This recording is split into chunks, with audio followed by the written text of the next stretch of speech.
Judith Mergui nous a rejoint en studio ce matin. Bonjour Judith. Bonjour les amis, bonjour Christophe, bonjour Ilana, bonjour les Bonjour. auditeurs. Bon alors Judith, vous décidez de résumer cette période historique que l'on vit. C'est votre top 5 de la pandémie mondiale. Et on enchaîne Judith d'ailleurs avec les meilleures des pires excuses que les agents de police ont pu lire sur les attestations de sortie. Oh oui, le site Bonbon a recensé pour nous les perles imaginées par les Français. Alors les policiers ont pu lire en 10e position. Mais attendez, c'était pas un top 5?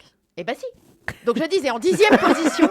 Alors, j'ai hésité, je savais pas quoi mettre entre celui qui a écrit "Je promène ma tortue" ou celle où il y avait écrit "Je vais prendre de l'essence". Alors vous allez me dire je vais prendre de l'essence, ouais, c'est logique, sauf que le mec était à pied. Voilà.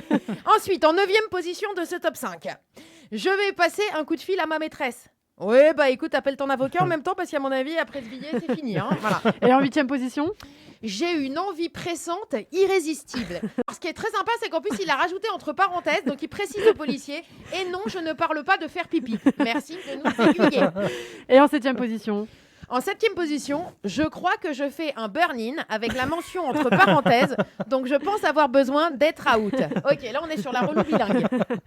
En 6e position, Judith, "Je sors aérer mes cheveux pour qu'ils sèchent plus vite".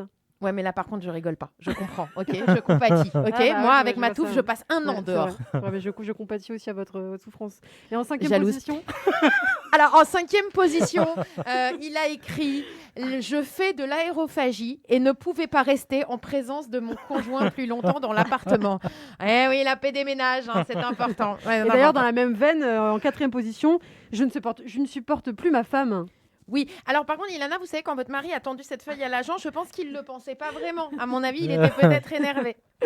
Et il m'adore, mon mari, d'accord? J'en suis persuadée. Et attention, notre top 3 maintenant. Eh oui, l'agent des forces de l'ordre s'est retrouvé face à une attestation où il était écrit "Je dois vendre de la drogue". Attention, entre parenthèses, question de survie. Et là, oui, on le comprend, un job de première nécessité. Alors, à mon avis, moi, c'est la réponse du flic que j'ai imaginée. Je l'imagine en train de dire "Mais tout à fait, monsieur, allez-y, hein, circulez, on va d'ailleurs vous accompagner. Hein". Et en top 2, je vais chercher de l'inspiration. Il se fout de la gueule du monde, lui, quand même. Mais en même temps, c'est un peu logique. Hein, il faut bien qu'il trouve d'autres excuses pourries pour les prochaines attestations. Donc, on le comprend.